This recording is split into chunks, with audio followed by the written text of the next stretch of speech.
Hi, and welcome back to Reddit Whispers. My name is Liam, and for the last 15 years, my entire professional identity has been built on one single, unshakable principle: the mitigation of risk. I'm a tax planner for high net worth individuals.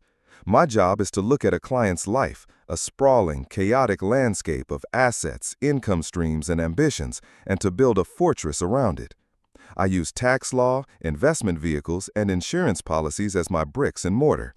I design trusts that are impregnable, create succession plans that are flawless, and build financial futures that are, for all intents and purposes, guaranteed. I am the architect of certainty in a world of chaos. And I applied this professional philosophy to my own life with a devotion that bordered on religious. My life with my wife Fiona was my masterpiece.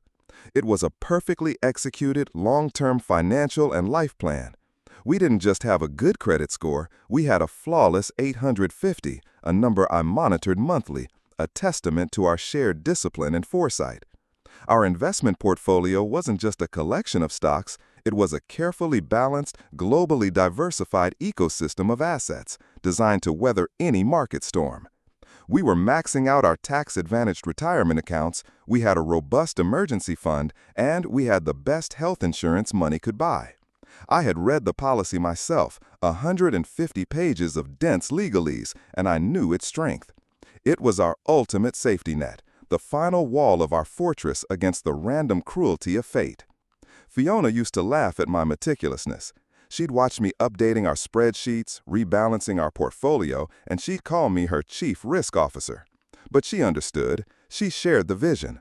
Our life wasn't about being rich in a flashy, luxurious way. It was about being secure. It was about building a life so stable, so well-planned, that nothing could ever shake it. We were a team, and our shared project was a future free from fear. Our love was a quiet, steady thing, built on this foundation of mutual trust and shared goals. It wasn't a whirlwind romance, it was a carefully constructed home, warm and safe. I didn't need grand, unpredictable gestures. I just needed the certainty of her presence, the predictable rhythm of our life together. The first tremor was almost imperceptible, a tiny crack in the perfect facade. Fiona was in the kitchen, chopping vegetables for dinner, and the knife slipped from her hand. It wasn't a big deal, she just lost her grip for a second. But then it happened again a few days later. Then she started mentioning a faint, persistent numbness in her fingers. We chalked it up to a pinched nerve, stress, working too hard in her garden. We were rational people. We looked for the logical, low-risk explanation. But the symptoms didn't go away. They evolved. A slight tremor in her hand that she'd try to hide by sitting on it. Moments of vertigo where she'd have to grip the counter to steady herself. The fear started as a whisper, a cold draft in our warm, secure home. The plan had always accounted for illness, of course. Our health insurance was our shield. So we did the sensible thing. We made an appointment with our primary care physician. I went with her, carrying a folder with her medical history, a list of symptoms, and our insurance card, as if I could manage this uncertainty with organization. The doctor was reassuring, but referred us to a neurologist. Another appointment, more tests, an MRI, blood work, nerve conduction studies. Each test was a new line item in our perfectly balanced life, a new variable I couldn't control. And with each inconclusive result, the whisper of fear grew louder, turning into a low, steady hum that vibrated through the very foundations of our life. I kept telling myself that our system would work. This is why we planned. This is why we paid our premiums. This is why we had a fortress. But I couldn't shake the feeling that we were facing something that wasn't in any of my spreadsheets, a risk I had never calculated, a storm that our walls were never designed to withstand. The wait for the final test results was a unique form of torture for a man like me. It was a week of pure, unmitigated uncertainty. And I was beginning to understand that for all my planning, for all my careful construction, the one thing I had never truly insured myself against was the terror of the unknown. The diagnosis was delivered in a room that was too small, with lighting that was too harsh. The neurologist, a man with kind eyes and a tired voice, used a name I had never heard before. Chronic inflammatory demyelinating polyneuropathy, but a rare and unusually aggressive variant. He explained it in calm, clinical terms. Her immune system was attacking the protective covering of her nerves.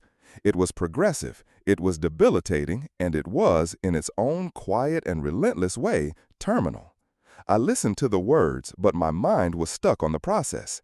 My brain, the tax planner's brain, was trying to categorize it, to put it into a box, to find the clause in our life's contract that covered this. But there wasn't one. This was the contingency we had never planned for. This was the black swan event. The doctor continued, explaining there was a treatment, a single fragile ray of hope in the suffocating darkness of the room. It was an experimental form of immunotherapy, a cutting-edge procedure that had shown remarkable success in a small number of cases like hers. It wasn't a cure, he cautioned, but it could potentially halt the progression of the disease, maybe even reverse some of the damage. It was a chance. It was the only chance. And then came the second blow, the one that shattered the last remaining wall of our fortress. The doctor cleared his throat and explained that because the treatment was still in clinical trials, still classified as experimental, our health insurance, our top-of-the-line Platinum Plus plan, would not cover it. I felt the air leave my lungs. I remember shaking my head, a small, involuntary movement. That couldn't be right. I had read the policy. I knew the fine print. But he was firm. Experimental treatments were a specific exclusion. It was there on page 87, subsection C, a single sentence that had just nullified our entire life plan. The cost, he said, was astronomical. Each round of treatment was 6 figures. She would need multiple rounds over the course of a year. He slid a brochure across the desk. I stared at the numbers. They were meaningless. They were phone numbers, serial numbers. They couldn't possibly be dollars. The total cost would run into the millions. It was a sum designed to crush people. It was a figure that rendered our perfect credit score, our diversified stock portfolio, our entire life savings utterly insignificant. We walked out of that hospital into a world that looked the same, but felt fundamentally different. The fortress was gone. We were exposed, vulnerable, standing in the open as the storm we had spent our lives preparing for finally broke. The first few weeks were a flurry of frantic, logical activity.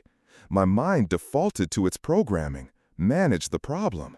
I spent hours on the phone with the health insurance company, navigating their automated systems, their endless holds, their infuriatingly cheerful agents who all gave me the same answer. I filed appeals. I wrote letters to executives. I pleaded. I reasoned. I threatened. Each call was a soul-crushing exercise in futility. I was a master of the system, but this was a system designed to deny, a wall with no doors. I explored other avenues. I researched medical grants, charitable organizations, fundraising platforms. But the amounts we needed were too vast. We were not a sympathetic, easily packaged story for a crowdfunding campaign. We were just another family facing a private, incomprehensible tragedy. I watched Fiona. I watched as the disease began its insidious work. The tremors became more pronounced. She started dropping things constantly. She struggled with buttons and zippers. One morning, she couldn't stand up from the breakfast table. I had to lift her to her feet. The fear was no longer a hum. It was a roaring in my ears. The meticulous, ordered man in me was screaming. The plan had failed. The safety nets had ripped. The entire structure of our lives was collapsing into a black hole of debt and disease. Every night, I would lie awake next to her, listening to her breathing, and I would feel a desperation so profound it felt like a physical illness. The love I had for her, once a source of quiet strength and stability, was now a source of unbearable pain. Because I, Liam, the man who could solve any problem, the architect of certainty, was powerless to save her. I was watching my wife fade away, and the only thing that could help her was locked behind a door made of money. And it was in that darkness, in that absolute desperation, that a new thought began to form. It was a dangerous thought, a violation of every principle I held dear. It was a thought about my clients, My very, very rich clients. The ones who trusted me with their secrets, their strategies, their knowledge of what the market was going to do tomorrow. I was the guardian of their financial fortresses, and I was beginning to realize I held the keys. The thought, once it took root, grew with the terrifying speed of a cancer. It started as a whisper of temptation and quickly became a roar of necessity. My clients were not just clients. They were titans of industry, CEOs, hedge fund managers. Their casual conversations, the offhand remarks during our tax planning sessions, were pure, unadulterated insider information. A pharmaceutical CEO complaining about the final hurdles before the FDA approval of a blockbuster drug. A tech founder mapping out a surprise acquisition of a smaller rival. A real estate mogul detailing a zoning change that would make his worthless land priceless overnight. I was the priest in the confessional of capitalism, and I was privy to secrets that could move markets. For years, I had treated this information as sacred, a professional trust I would never dream of violating. It was the bedrock of my career, of my moral code. But my moral code had never been tested like this. It had never come up against the cold, hard fact of Fiona's deteriorating health. One of my oldest clients was the CEO of a mid-cap biotech firm. During a quarterly review, he mentioned, almost as an aside, that they were about to be acquired by a massive pharmaceutical giant. The deal was secret, still weeks away from being announced, but the offer was so good it was a certainty. He was giddy, talking about his golden parachute, the tax implications of his stock options. I nodded and made the appropriate notes on my legal pad, but my mind was racing. I knew what would happen the moment that news became public. The biotech firm's stock would soar. It wasn't a risk, it was a mathematical certainty. The decision to cross the line was not a single dramatic leap. It was a slow, agonizing slide. I spent days in a state of moral paralysis. The man I had been my entire life was at war with the man I needed to become to save my wife. The planner, the rule follower, the ethical professional was being strangled by the desperate husband. I justified it in 1,000 ways. It wasn't for me. It wasn't for greed or a luxury lifestyle. It was for her life. It was a loan from an unfair world that had left me no other choice. I would take what I needed for the treatment, and then I would stop. It was a single, targeted strike to solve a single, impossible problem. The act itself was terrifyingly simple. I used a portion of our emergency fund, the money we had so diligently saved for a burst pipe or a job loss, and opened a new brokerage account under a name that couldn't be easily traced back to me. I used a VPN, routing my connection through a server in another country. I felt like a common criminal, my heart hammering against my ribs, my hands slick with sweat. I looked at Fiona, asleep on the couch, a blanket pulled up to her chin, looking so fragile, and I clicked the buy button. I bought as many shares of that biotech stock as I could afford. And then I waited. The next 2 weeks were the longest of my life. Every day was a tightrope walk of fear and anxiety. I went to work, I smiled at my clients, I talked about tax shelters and estate planning, all while a massive, illegal bet on the future was sitting in a secret account. A time bomb that could either save my wife or destroy what was left of my life. I couldn't sleep. I'd lie awake staring at the ceiling, my mind consumed by 2 opposing fears. The fear of Fiona's disease and the new, terrifying fear of getting caught. The day the news of the acquisition broke, I was in my office. I saw the headline flash across my screen, and my breath caught in my chest. I watched the stock price. It didn't just climb, it exploded. It doubled, then tripled in a matter of minutes.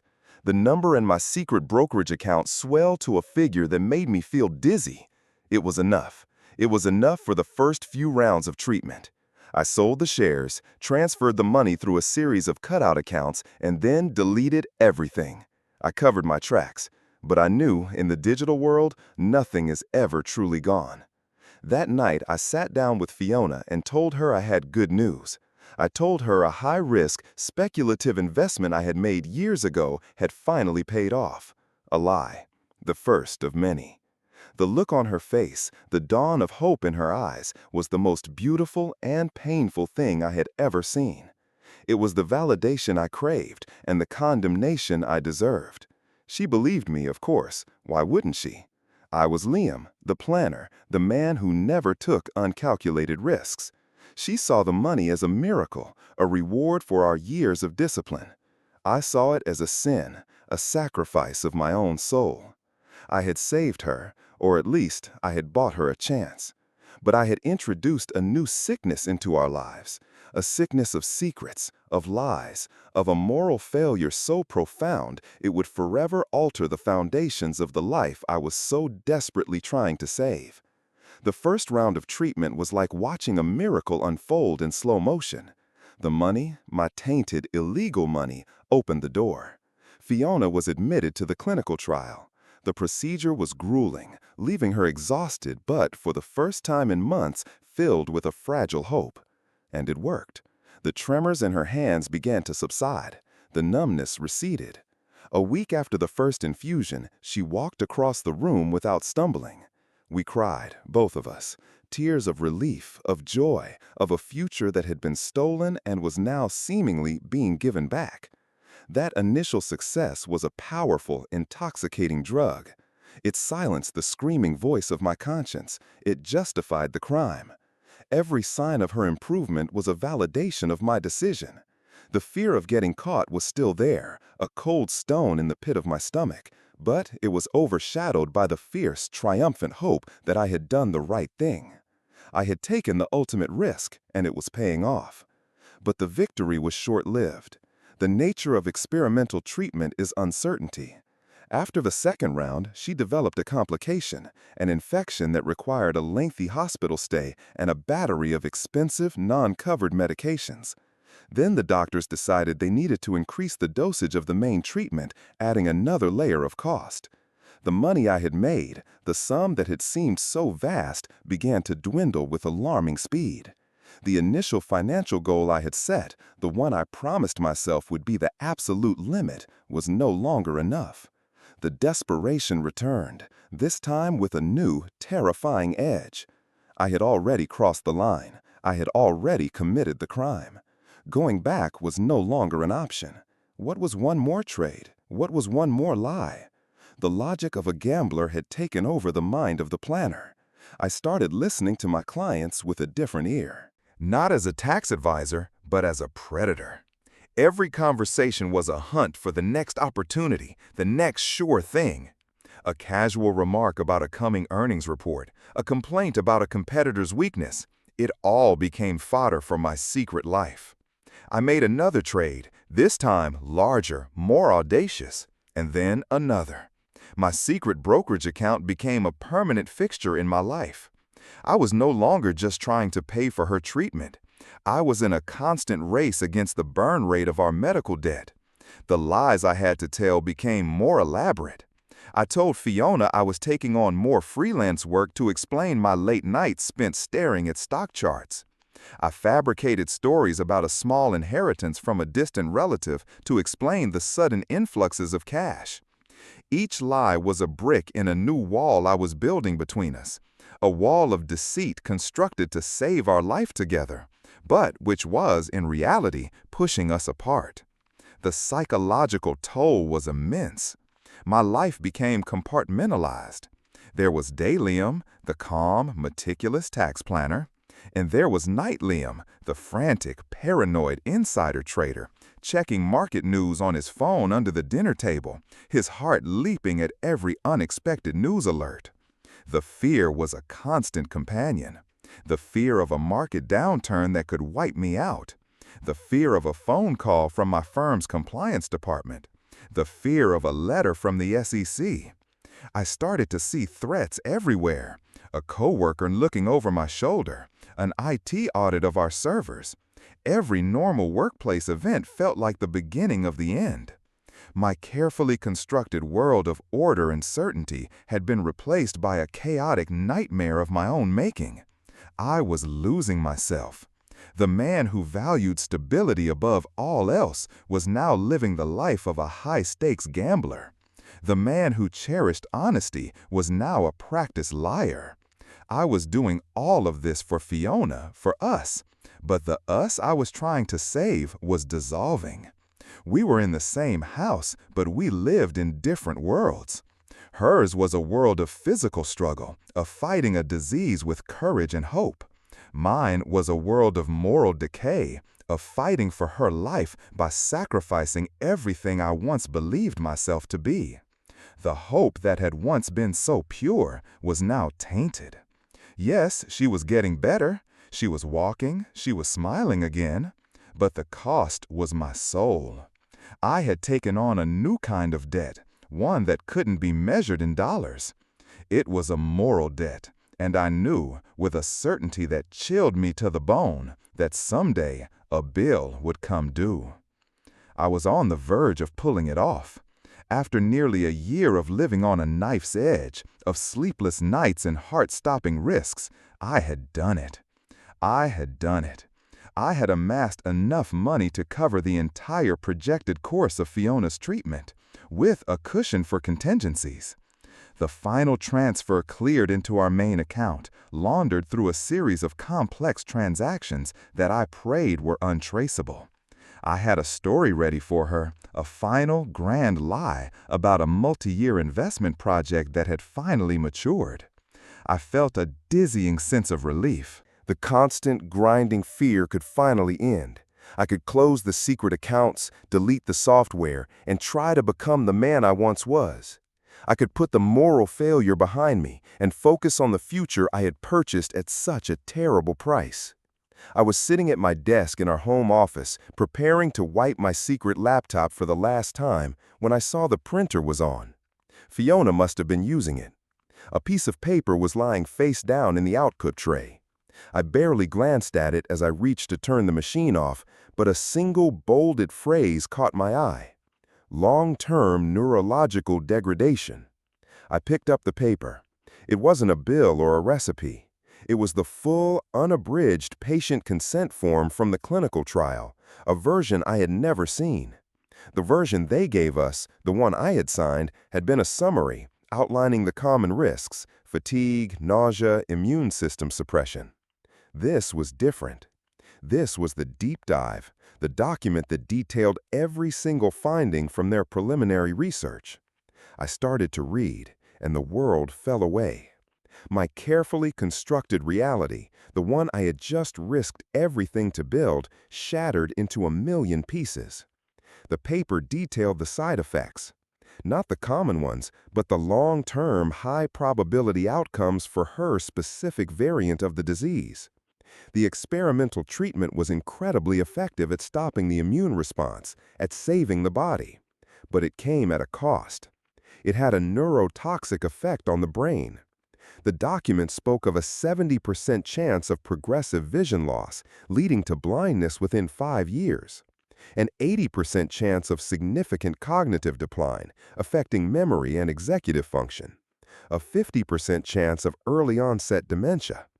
It wasn't a cure. It was a trade. It was a sacrifice of the mind to save the body. I sank into my chair, the paper shaking in my hand. My blood ran cold. This wasn't the hope I had been paying for. This was a different kind of death sentence, a slower, crueler one. And then I saw it.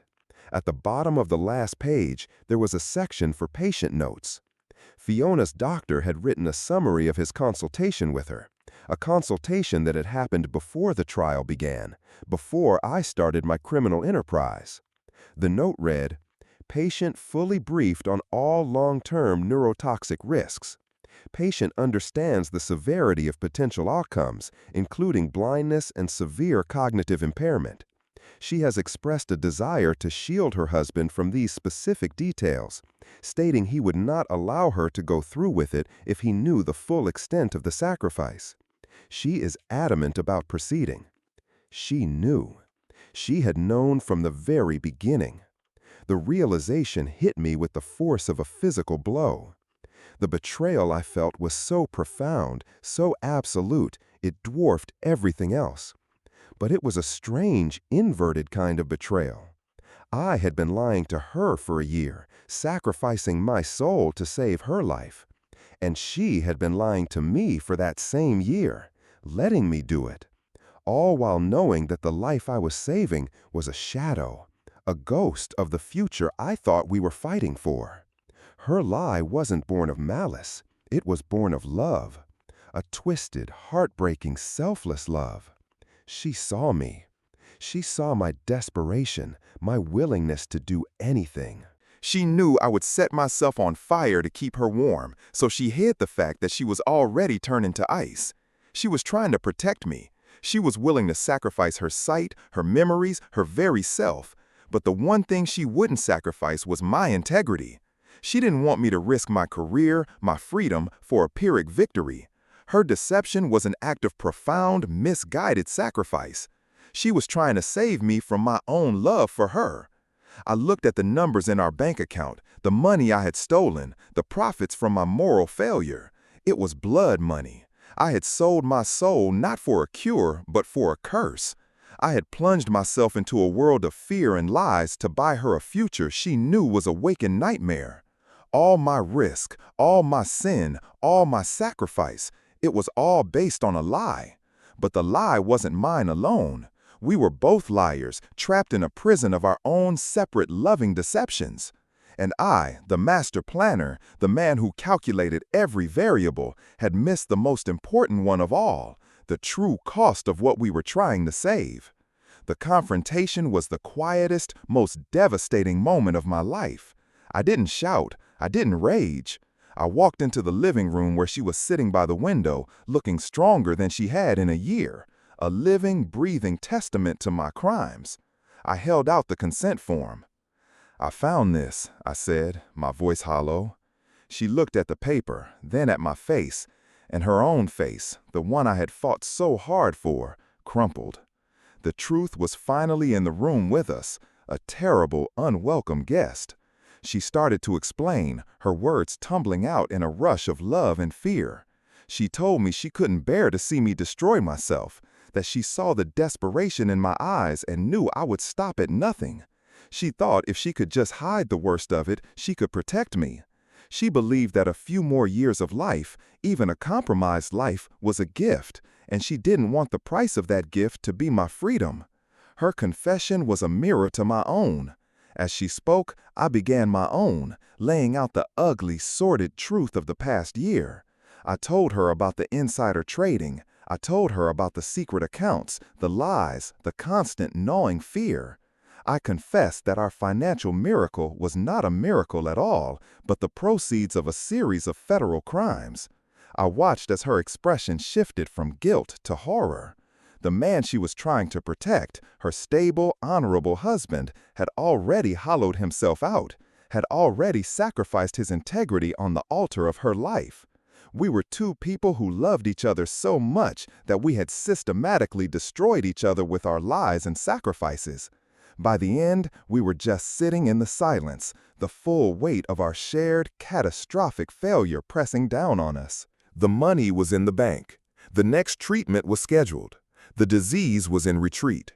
But our future, the one I thought I had secured, was a wasteland. We were left with a choice, an impossible, unplannable choice. It was the ultimate risk assessment, with variables that no spreadsheet could ever calculate.